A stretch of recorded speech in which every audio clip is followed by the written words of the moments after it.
Okay, are you rolling? I'm rolling. All right. We are on the streets of Boston, Massachusetts. I'm here to embarrass myself in front of a bunch of Berklee College of Music students and ask them, do they watch sports? Which they probably don't, which is the exact answer that I'm looking for. Excuse me. Hello, are you a Berklee College of Music student? Yeah. Do you have any time right now, or are you going somewhere? No, I gotta go. All right, go. Excuse me. Hi, are you a Berklee College of Music student? I'm a Boston Conservatory student. All right, that's fine as well, but I see you have somewhere to be. Excuse me. I'm doing a survey with Berklee and BOCO students. Do you have like 3 minutes of time? I don't. You don't? Okay, go ahead. Go do what you gotta do. All right, that's fine. That's fine. I'm fine with rejection. Survey with Berklee and BOCO students. Do you go to one of those schools? I do, but I have to run. All right, go ahead. Go ahead. Live your life. Stay on the grind. You should interview this guy. Excuse me. I'm doing a survey with Berklee and BOCO students. You have like 30 seconds of time? Yeah, you do? All right, excellent. What is your name? Gerardo. Sam. Jaden Wilson. Annie. My name is Adam. Josh. Javier. Joey. I'm Allie. Nathan. Nathan. Hi, Nathan. Do you watch sports at all? Not really. Not really. I don't. No. Not really. Often not. No. Not American sports. I don't, unfortunately. No? Okay, why not? I guess my interest is more in the music. I just don't have time. I'm a music kid. I feel like my time is so full of musical things, and sometimes it feels like there's not a lot of intersection. Never been athletic, so like just naturally never really cared about sports. I'm not like the biggest sports fan, but if a friend is like, hey, let's watch this game, I'll watch it, but it's not like my first like go-to. I mostly spend time with video games and obviously music, so Yeah. I don't have as much time for sports. I suppose I just don't have the time. I don't know. Yeah, I'm not a huge sports person. Do you think that music and sports are kind of on the opposite sides of the entertainment spectrum?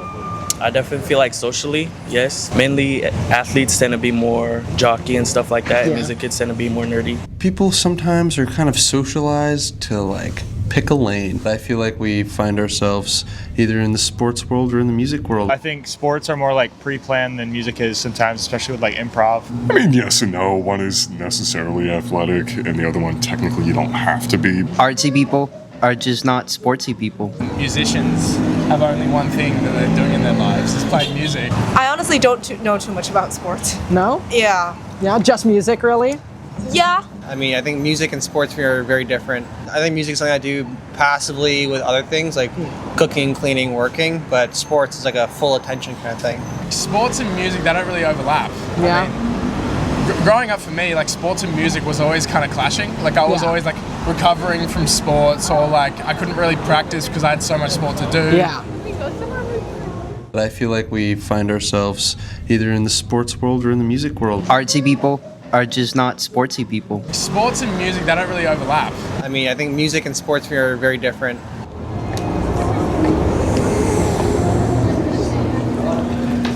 Okay. These guys. Okay, ready. Hi, I'm doing surveys and interviews with students from Berklee and BOCO. Do you guys have like 30 seconds? Of course. Yeah? All right, excellent. What are your names? Matt. Mason. Mert. Jake. My name is Jay. Mason. My name's Owen. Caitlin. Do you guys watch sports at all?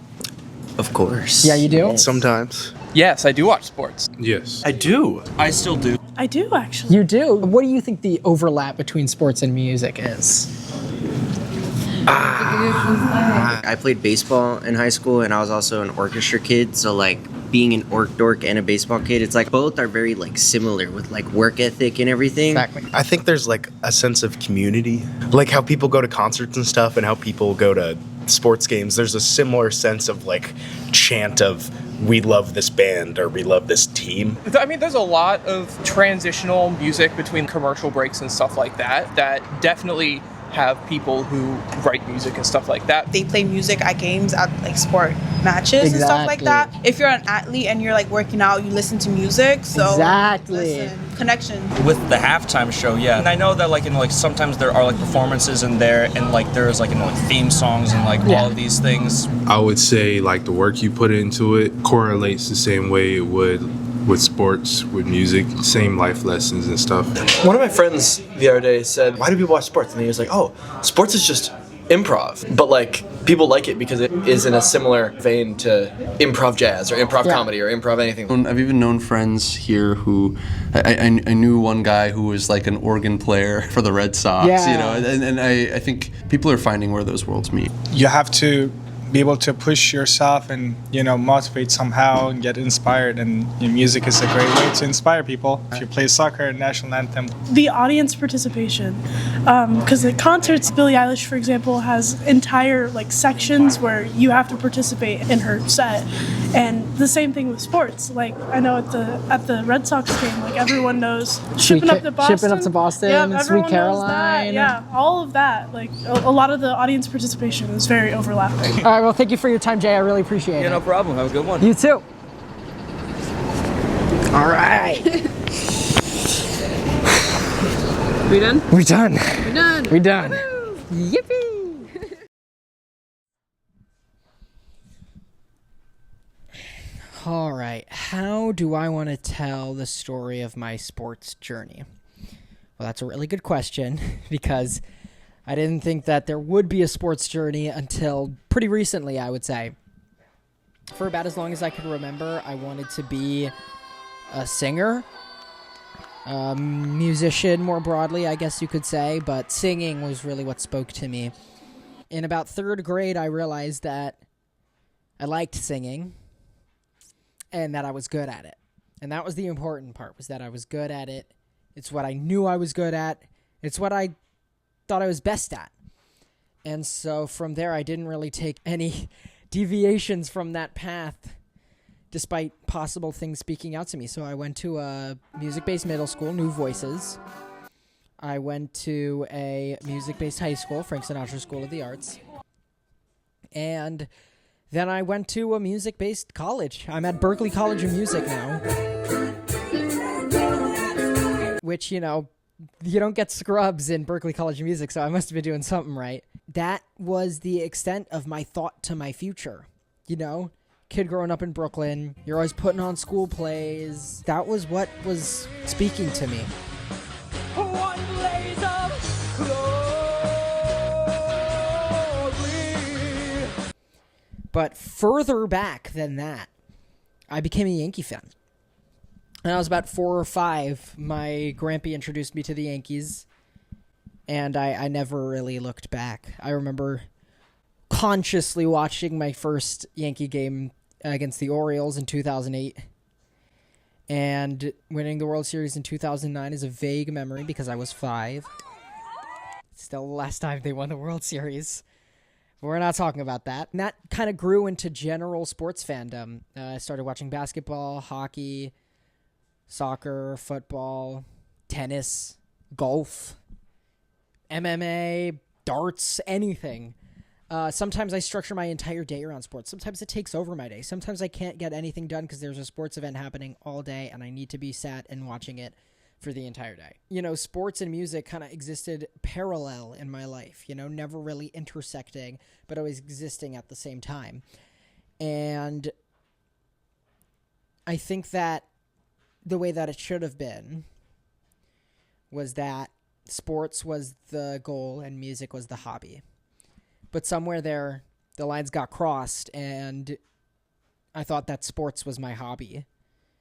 Casually, you know, doing a bunch of sports trivia and watching a bunch of sports. Come on! Let's go! He found another gear! While trying to pursue a future in music.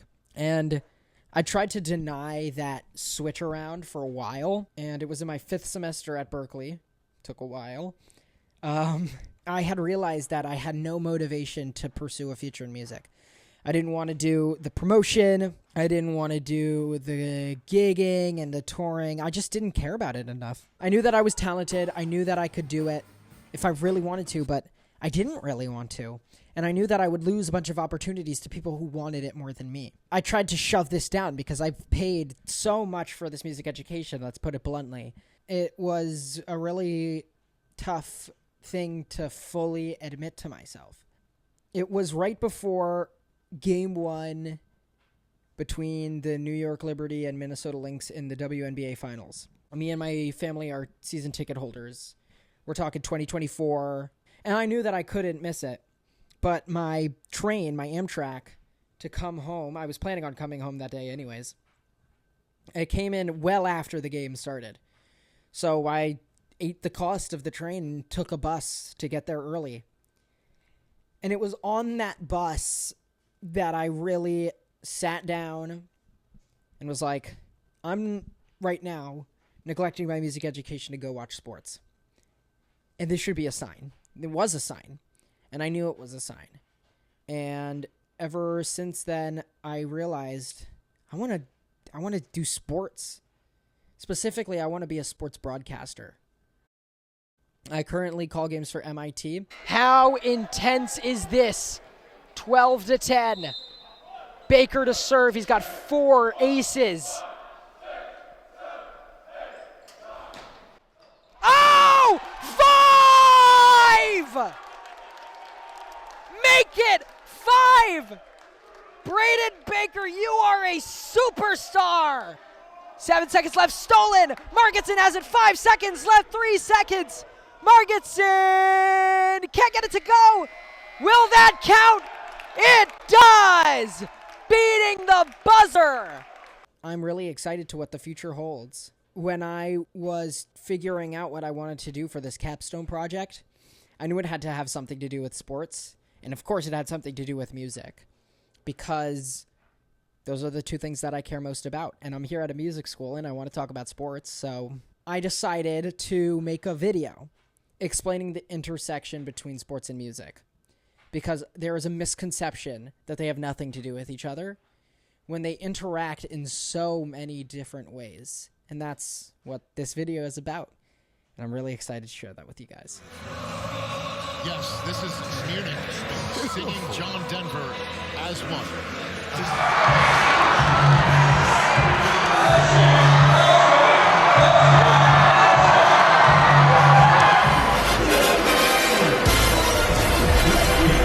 Welcome to the 2025 World Series on Fox, presented by Capital One. I always make a new playlist every year and kind of make a little Spotify playlist. So this year, I think I have a playlist I titled like Gold Rings.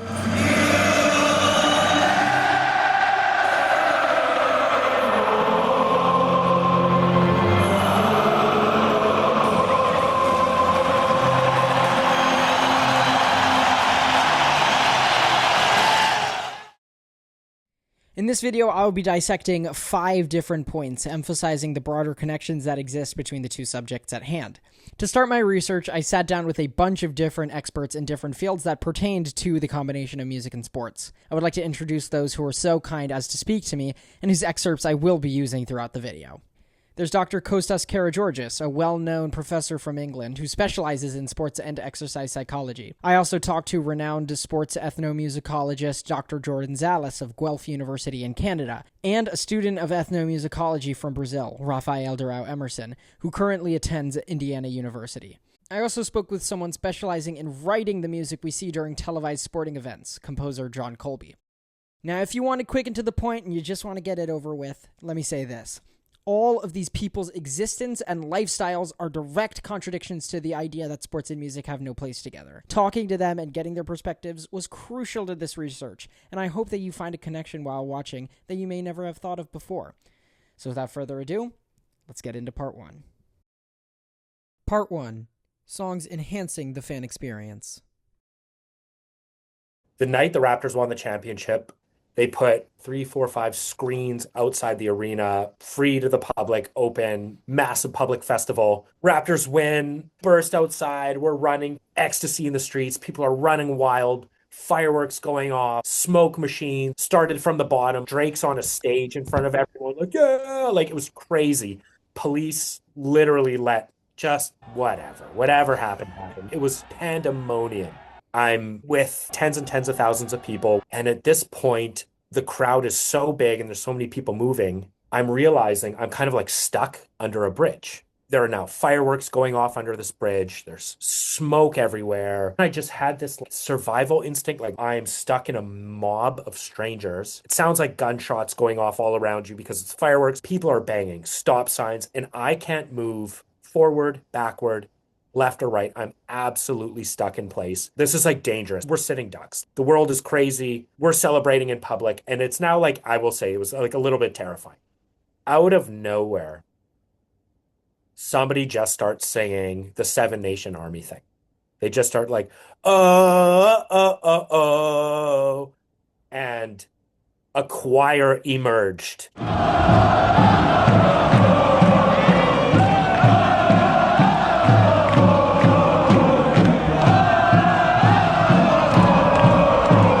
Thousands of strangers. Suddenly we're all singing together, and it was like a visceral sense of relief. Suddenly, like, fear disappeared. Now we're just singing together in celebration. We're participating together, like we're in this together. The mob isn't a scary mob. We're one and the same.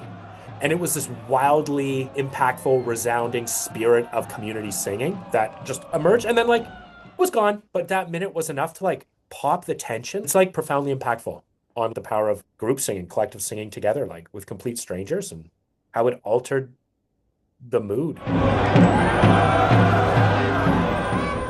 As I had introduced him once before, that was sports ethnomusicologist Dr. Jordan Zallis. His story is one of many that can be used as a clear example of how music enhances our sports experience. These are songs such as the aforementioned Seven Nation Army,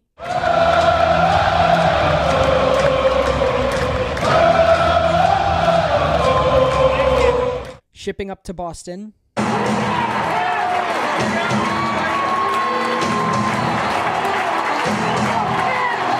or ones you might not even know the name of, like Kerncraft 400 by Zombie Nation.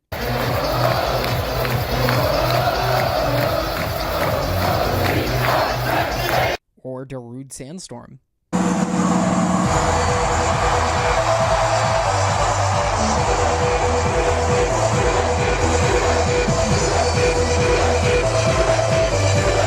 But why these kinds of songs specifically? They are played for a specific reason. Generally, it's down to three key factors. One, they normally have some sort of association with the activity that's in hand. Two, they arouse the players. And three, they unify the fans behind the players. To focus in on Seven Nation Army, it all started in 2003, the year of its release. Fans of Club Brugge in Belgium had traveled for a match in Italy, and upon hearing the song in a bar, sang the riff all throughout a 1-0 victory against the heavily favored AC Milan. Since then, it has caught on all around the world. Its success in this field is attributed to its simplicity, catchiness, and aggressive energy, making it perfect for becoming an anthem. The trick is to think how you keep the audience on board, how you get them to always like what you're playing, not to overexpose, and to keep them really engaged in what you're doing. A phenomenal example of this, when the British comedians Baddiel and Skinner came up with a track called Three Lions. It has a refrain that goes something like, it's coming home, it's coming. Football's coming home, it's coming home, it's coming home,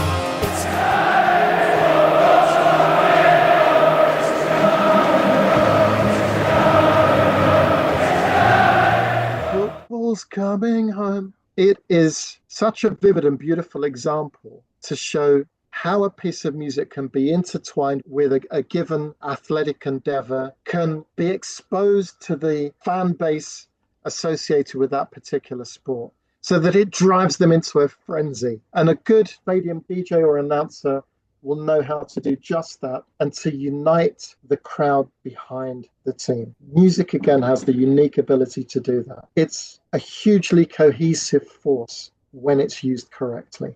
A lot of people dismiss this music as background noise, but in reality, it is a seminal part of any game and any crowd experience. The right song at the right time can create an environment that will make any ordinary moment feel unforgettable. This is not only true for playing songs over a sound system, but also in chants and general musical expressions in any sporting event. For me, my experience, I think that the musical engagement is a very important part of the game. There is a feeling that is created when you are engaging musically together with other people. There is like a phenomenological experience of being together, singing and movement. Throughout, Emerson is speaking on his perspective as a Brazilian football fan. One beautiful thing I've learned through this process is that every country, and sometimes different sects within a country, have completely different ways of interacting with sports and music. What I love about the Brazilian fandom is that I think it reflects a lot of the culture of the place that they are in. So, for example, in São Paulo and in Rio, the fandoms mostly play samba. And in the Northeast, most of them play brega.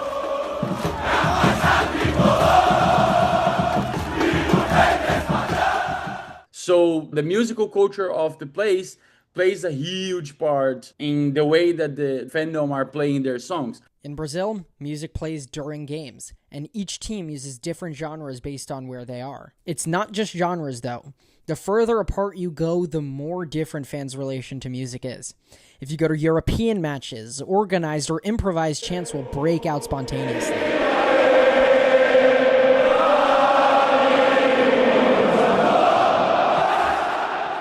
In American sports, you may have fight songs.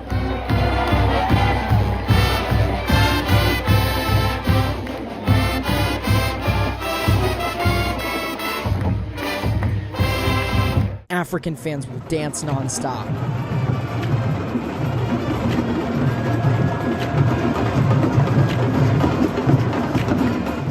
In Japan, you will find carefully choreographed chants and dances.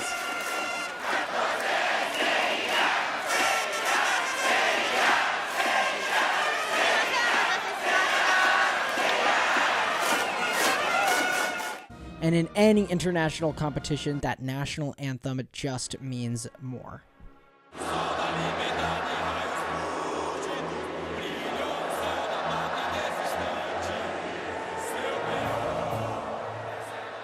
Music will always be a central part in any major sports game you attend. Next time you find yourself at, or even just watching or listening to a game on television, keep an ear out for how the crowd is interacting with song. I think you'll be surprised to realize just how integrated it is with the game.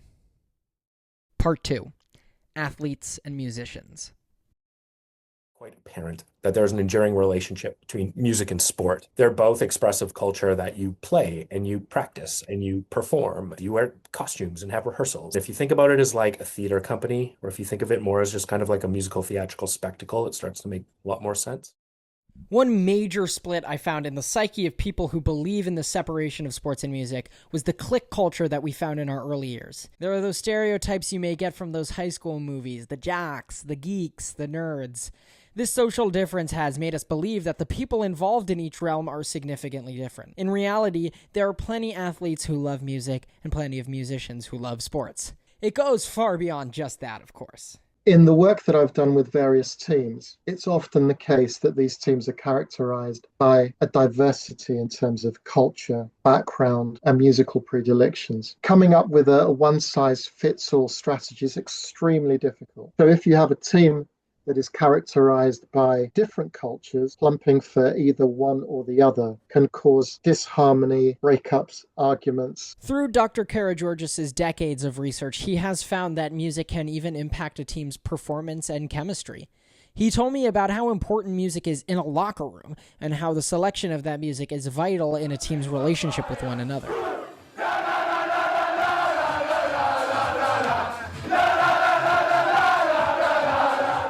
He even told me about moments in time when certain songs and the energy behind those songs have impacted teams' performance. But while he was talking about the specific experiments he's done, I found many examples of particular songs in wider sports culture, propelling teams forward in the modern consciousness.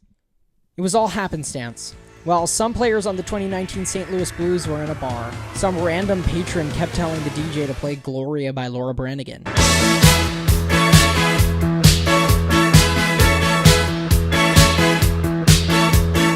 This caused the bar to erupt with cheers every time it was put on. Those players who went to the bar then brought it back to the team. At the time of Gloria's introduction, the Blues were terrible, to put it lightly. A coaching change taking place in St. Louis. Mike Yeo relieved of his duties overnight as the head coach of the St. Louis Blues, as the Blues sit in last place right now in the Central Division. However, when they brought the song back to the locker room, they suddenly became a completely different team. Let it go. Ryan O'Reilly scores! It's 11th heaven in St. Louis. And we have a winner, 11 straight for Ryan O'Reilly and the Blues, Chris. They eventually played it after every single win, and it was even played during Game 7 of the Stanley Cup Finals, where the Blues were victorious. For the first time in their history, the St. Louis Blues are the Stanley Cup champions.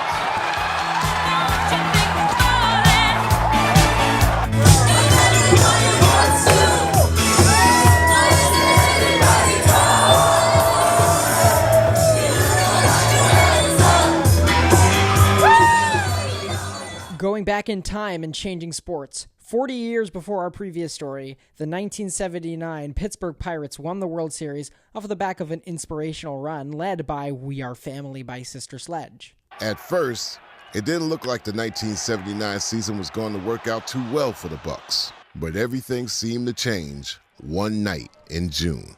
The song had just come out, and star player Willie Stargell loved it so much that he made it the official Pirates Clubhouse song. Willie said, you like that song? And the Kobe said, yeah. He said, well, we're going to make that the team song. We are family. It's all over. And the Bucks have won it. All of a sudden, we took off. The Pirates won it. They've won 8 of their past 9 games. We are family, and that's the best way to explain it. They all really pull together and root for each other. It inspired them to get closer as a team, to become family, and to pull off a huge turnaround similar to the Blues story before. Kelly hits it in the air to center field. Moreno going toward right center, makes the catch. Pittsburgh wins it. And so this team, with its remarkable comeback capacity throughout the entire regular season, proved itself all over again. High hopes we had for the future. Some athletes interact and make music themselves, whether it's head coach of the 76ers Nick Nurse jamming on the piano,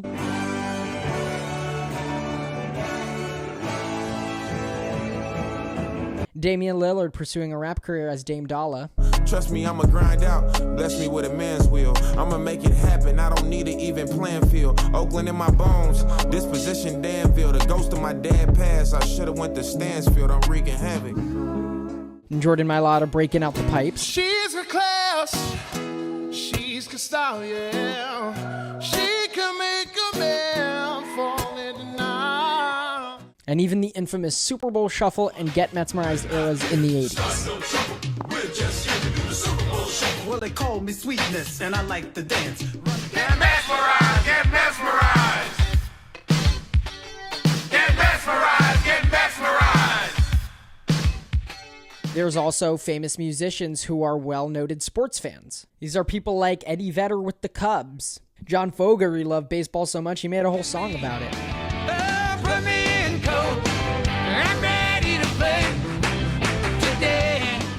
Rappers like Drake and Jay-Z love to sit courtside at basketball games. The list goes on and on. But beyond this, my discussion with Rafael Durao Emerson brought up an incredibly interesting point. If we look to the aspect of evolution, for example, the Olympics had the arts. In the Greek philosophy, the ideal person had to have all these connections, with sports and music. For them, it wasn't a very different thing. I think that at a specific point, we culturally separated those things, but I see them very connected. I see them like one doesn't work without the other, and they're all part of the same webs of significance that we have. It's true. In ancient Greece, there was a time where art was part of the Olympic proceedings.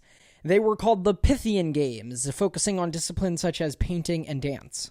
However, I was surprised to learn that this was also true for the Summer Games from 1912 all the way to 1948. Categories like architecture, literature, painting, and sculpture were all part of the games. And yes, music was one of the categories. The idea came from Baron Pierre de Coubertin, the father of the modern Olympics, who believed that sport and the arts were one, similar to the opinions of the ancient Greeks and also Raphael. Artists would submit original works to be judged by an expert panel.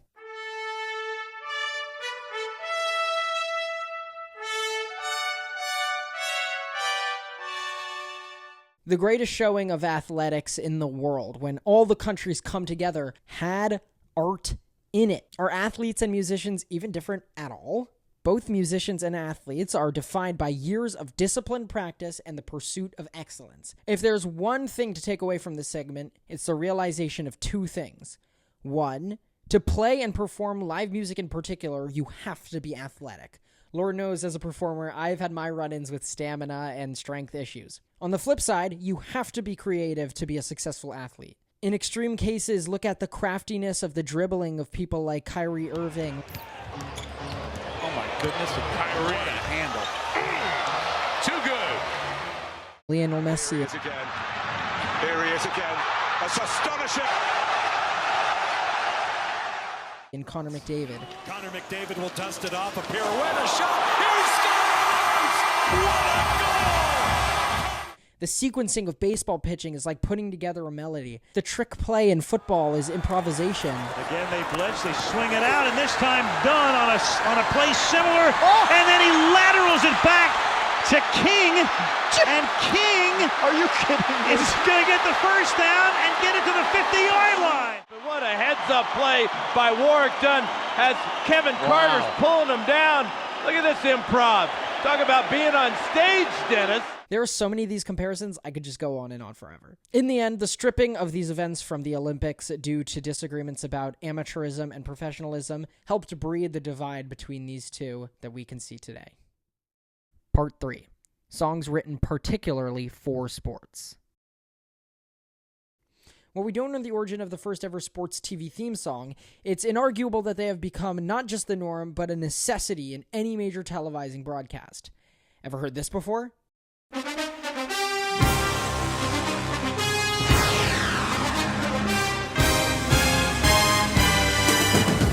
Or this?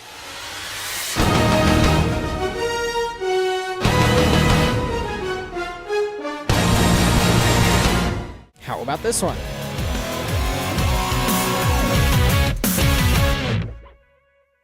Well, that last one is of particular interest to us. Your claim to fame is being the one to write, that's right, isn't it? Yeah, that's right.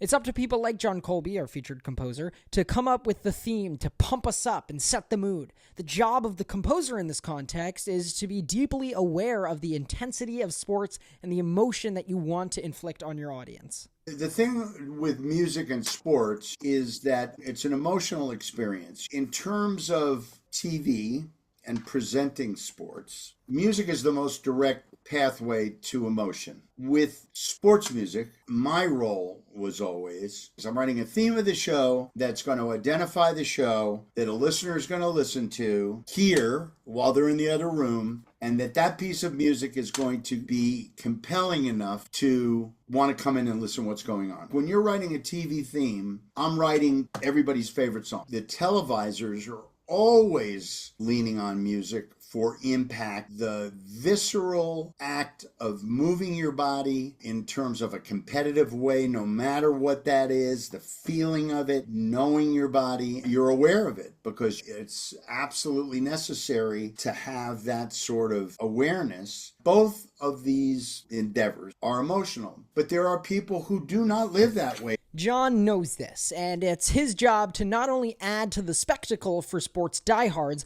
but also to engage those who might be unfamiliar with sports. The first major example of this is Heavy Action, better known as the Monday Night Football theme song. This is Terry Bradshaw, quarterback. Pittsburgh Steelers good enough to have led the Steelers to 2 straight Super Bowl victories. He does it with much help from this man. The extraordinary wide receiver. It was originally used for a British reality sports competition called Superstars. Who can become the superstar there and join the champion of champions here? Keith Fielding.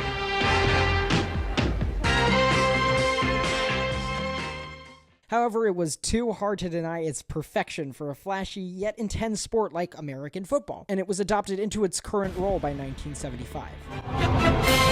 It's a great atmosphere for professional football as we welcome you to the progressive Monday Night Kickoff. From a consumer's perspective, particularly one of a full-time sports fan like myself, the connection that these themes cause only happen once they are played. Over time, the genres and instruments of each unique theme begin reflecting the changes of each era.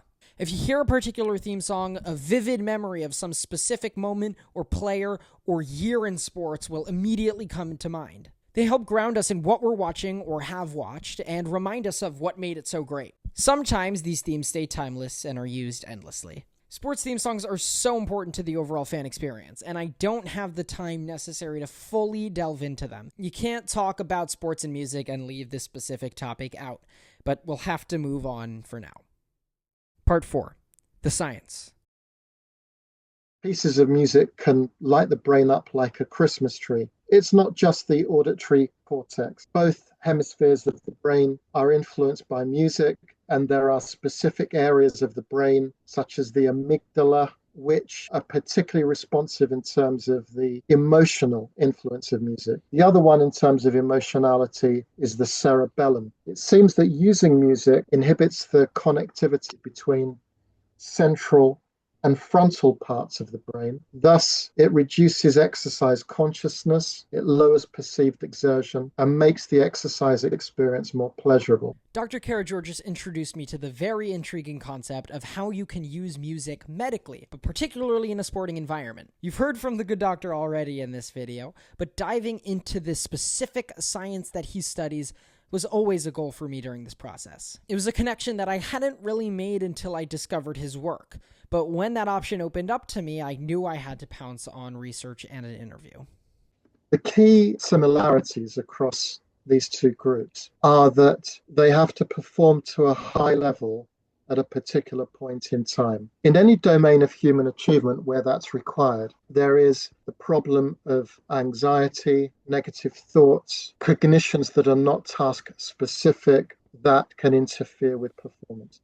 And in extreme cases, we see choking, where people inexplicably underperform. Choking is something that exists widely in sports, but also on a smaller scale in music. In athletics, you can point to individual events, such as Gary Anderson's missed kick in the NFC Championship. He will always be known as the guy who was a part of screwing up the Vikings' trip to the Super Bowl, even though he had this magnificent season. Late in the NFC Championship game, the Super Bowl was one kick away. Gary Anderson, he hasn't missed a field goal since Moses departed the sea. Let's put him away. And they have an opportunity here with Gary Anderson to put this game out of reach. This is the perfect way to end it. This is a slam dunk. Anderson has been automatic all season long. He's been perfect on field goal attempts and PATs. Placement, the kick. It is no good. It missed wide to the left. Unbelievable. Gary Anderson has missed a field goal for the first time in 2 years. Or Martin Palermo missing 3 penalty kicks in a game in the Copa America. El loco palo. Palermo. Oh, por Dios. Allí va. Palermo. Salva. Calero. On a team level, you can easily look at the classic 28-3 in Super Bowl 51. What do you do when you're down 28-3? You better fight your ass off to the end. White tucks it under the right arm, cuts it upfield, driving forward, diving to the goal line. A touchdown and a title for the Patriots. I can't believe it. Or something 2004 event that didn't happen. We don't got to talk about that. But every musician has had it at least once. Inexplicably, your hands and knees become shaky, the subconscious anxiety takes over, and performance becomes incredibly difficult. So, I was having a panic attack before I came in, and that's not a fucking joke. I'm fucking sweating. These high-pressure situations are where the best musicians and the best athletes are born and bred. Jordan to the circle, puts the shot in the air. Good! The game's over! This is all circling back to the similarities between athletes and artists. But how can we use this combination of the two to solve the same problem that's so prevalent in both fields? Dr. Karageorgis has the answer, and guess what? It's musical. When we talk about music and optimal performance, being in the zone comes through switching off that internal negative dialogue and allowing things to function on autopilot. We talk about autonomous functioning in psychology, and that means allowing certain motor programs to run without conscious effort. Now, again and again in my research, I've seen that the use of music can facilitate that. For the athletes, it might be coming up with pre-game routine that is punctuated by a music program, and that music program can be selected artfully and seeked in such a way that it leads them to their optimal level of activation. Our level of activation or arousal is inextricably linked to our level of focus. Music is actually a unique tool in being able to facilitate this flow state. The most effective tools in reducing exercise consciousness are music and virtual reality. His entire career is structured around the coexistence of sports and music. How can you improve athletic ability through the use of music? Well, any runner or gym rat can tell you that it's an essential part of the workout experience. But it can also help athletes before big games. That's why you see so many pregame routines with big headphones on. There's a scientific explanation for all of this. The thing is that athletes are always listening to music for inspiration. The whole concept of being a live athlete or live musician is coming up when it matters most. Not only do we see the similarities there, but you can also fix that anxiety with music. Before I started the research, I could have never anticipated there being some big connection scientifically between sports and music. But here we are, talking about just that. Thanks to Dr. Karageorgis and many other citations that I use, I found that sports and music are both sciences. Part 5. Songs, Sports, and Healing. Now, we've talked about particular songs hyping up crowds, creating all-time teams, and just enhancing the sports experience. But what about when music at a sports game becomes more than just entertainment? What if it becomes essential to heal a community after a tragic event? You don't have to look very far for examples of sports and music combining to make for mass events of unity. At Fenway Park, just a short 15-minute walk from the Berklee campus, Sweet Caroline has become an anthem at every Red Sox.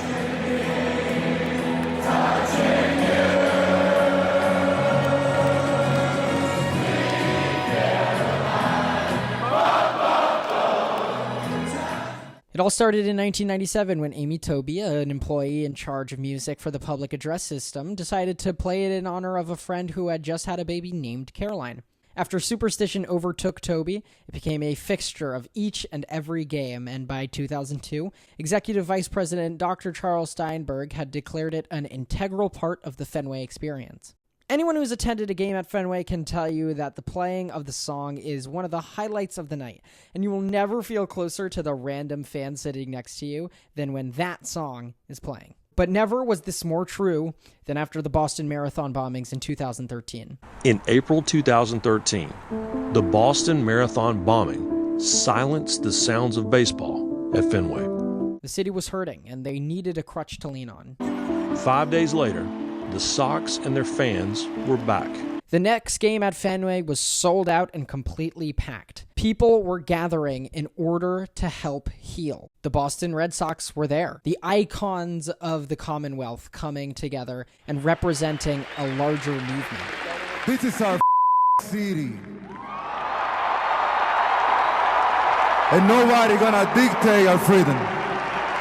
Stay strong. Thank you. And how did they bring everyone together? Unannounced and unexpected, a special guest arrived just before the first pitch. By having Neil Diamond himself step out of the clubhouse and sing the song for everyone. Thank you, Boston!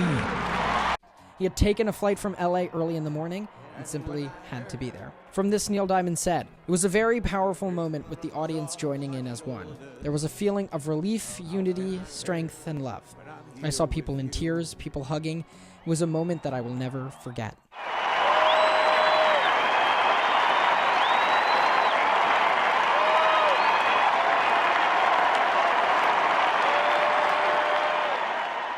The whole baseball world stood with them as every stadium played the song in solidarity with Boston. Even their arch rivals, the New York Yankees, played it at their home stadium. They showed their support for the city of Boston through music. It's a nice moment here at the stadium as we stand united with the people of Boston. Sweet Caroline, which is a staple at Fenway Park. It was a showing of respect and support for their eternal enemies when they needed it most. Since then, Sweet Caroline has been widely adopted all over the world.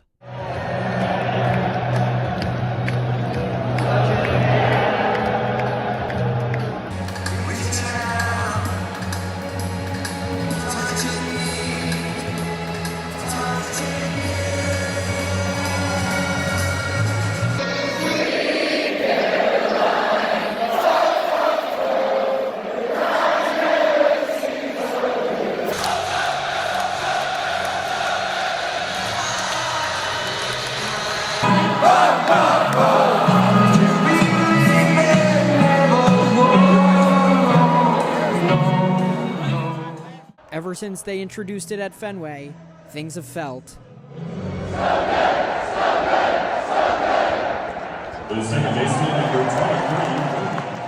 Looking to the world stage, we go to Liverpool in England. The team synonymous with the area is the one that shares its name, Liverpool FC. Title number 20, call off the search. The Reds are back on their perch. Liverpool, the 2024-25 Premier League champions. They're one of the most well-known and best-supported clubs in the world, and they have a well-known musical tradition of their own. They sing You'll Never Walk Alone from the musical carousel before every single game at Anfield Stadium.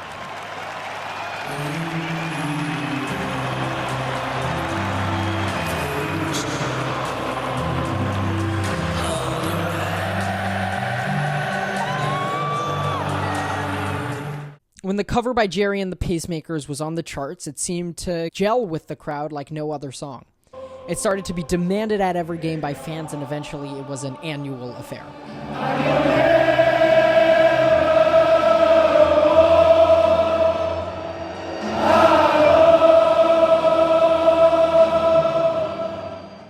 One of the reasons why it's so iconic was its role in the wake of the 1989 Hillsborough disaster. The Hillsborough disaster is one of the darkest moments in sports history. As of the current day, the death toll is at 97 fans and a further 766 injured in a brutal and cruel crowd crush during an FA Cup match between Liverpool and Nottingham Forest. But before the match had even begun, people were already dying in the overcrowded pens. These people I was standing with like 5 minutes before, all of a sudden, these people had the life squoze out of them one by one. It was just a mass of noise, of heat, of pain, of not being able to breathe. I never in my life expected to see that number of fatalities under any circumstances. Just never believed it would happen or could happen, but it did happen. It was a result of gross negligence and overcrowding in a stadium that could not handle it. And if you're interested in all of the details, I heavily recommend the documentary Hillsborough that you can stream on ESPN. It does far more justice to the victims and survivors than I ever could, and tells the story of the injustice of the event and its aftermath. I can't even begin to describe the horror a crowd crush creates. For something as terrifying as that to happen in the context of just people going to a sports game, it's impossible for me to relay that to you with the proper magnitude that that tragedy creates. The only thing we can do is honor and remember the victims and hold those who were at fault accountable, which is a battle that continues to this day. What I can tell you about is how the Liverpool faithful reacted to the tragedy. Obvious shock and horror rippled through the fan base, and yet they had to find a way to create some light at the end of the tunnel for those struggling. That came through music. The song You'll Never Walk Alone was then the anthem for traumatized fans and mourners alike. At the vigil held the next day at Liverpool's Roman Catholic Cathedral, You'll Never Walk Alone was sung by a lone choir boy to an audience of 13,000 who had gathered.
The lyrics reflecting that hope, resilience, unity were exactly what was needed at the time. And it's undeniable the healing that it inspired in all of the fans from Liverpool, which has reached out to this day.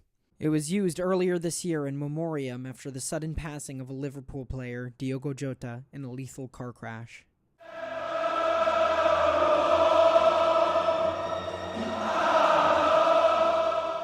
I think former Liverpool manager Jurgen Klopp put it best when he said this.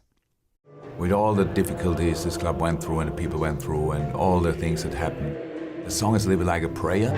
It's clear, the message is clear, and who lives in Liverpool knows it. That's the best thing faith can do to you, that you exactly feel that all the things that happen around you, you're never alone with it. The song is now so cemented in the legacy of the club that its name is put directly on their logo and club badge.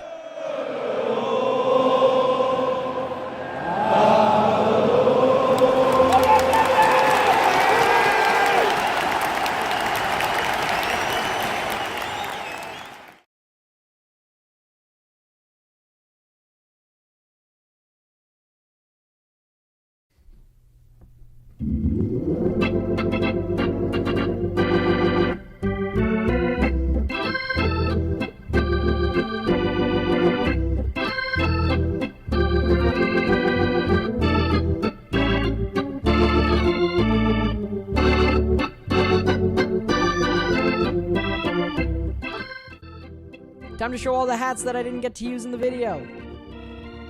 Swingin' Friar, San Diego Padres. Classic, like 2000s, beginning of the franchise, Arizona Diamondbacks. Woo-hoo-hoo-hoo. Creamsicle Buccaneers. Barca, they already got representation, so. Tampa Bay Devil Rays. Calgary Flames, really thought about using this on multiple occasions. Atlanta Hawks, back in the day when the Hawk used to be stretching its wings out. Bring this logo back, man. Turn back the Clock Night, Ken Griffey Jr., Seattle Mariners. Pink Montreal Expos. I got this one for Christmas one year. The Goofy Baltimore Oriole. BU Hockey. Gray and Pink 49ers. Vikings. This old Players Weekend Detroit Tigers one. Men's Bean Pot from earlier this year. Throwback 90s Cavaliers. El Paso Chihuahuas. My New York Rangers. Charlotte Hornets. Pink and Blue Wizards. Oh, I wanted to use this one so bad. Montgomery Biscuits. And then lastly, we got Isaac. Yankees. Going full Yankees to end the video. So as you can see, I've literally surrounded myself in sports.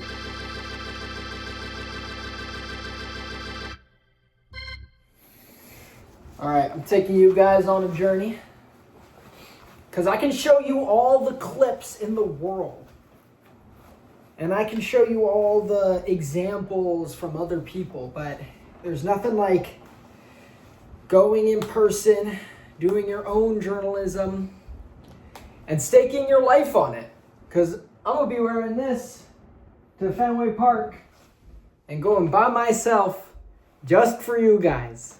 So come on, let's go. What are you guys waiting for?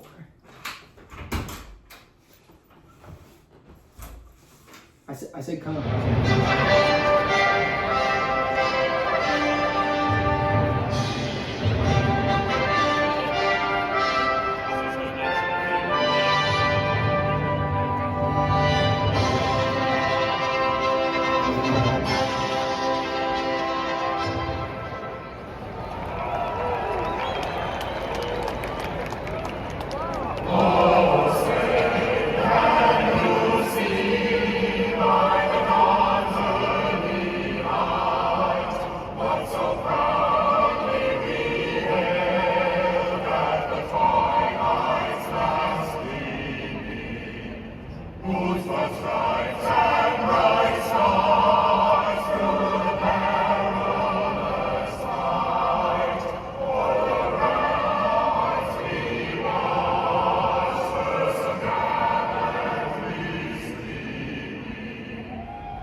Matthew.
We're feeling hot, we're feeling sexy. Let's do it. Oh yeah! Is that a sweep? Ah! And you know how we taught them? We sing. Da da da da da da da da da da da da da. Start spreading the news. I'm leaving today. I want to be a part of it. New York, New York. Woo! Get out the broomsticks, baby! All right, walking away here from Fenway Park.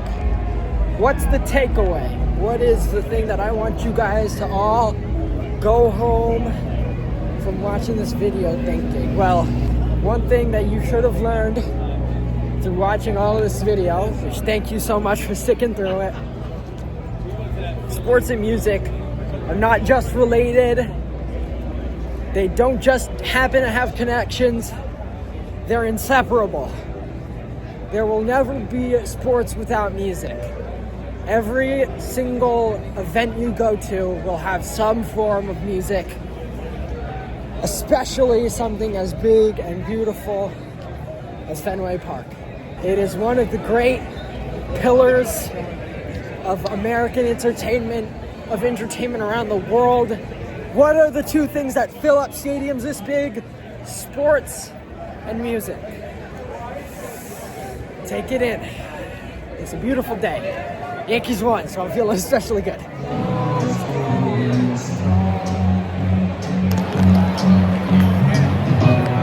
Wasn't the spring,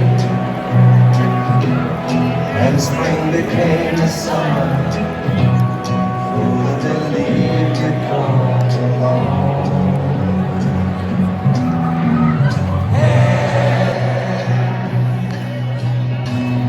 touch your hands, reaching out, touching me, touching you.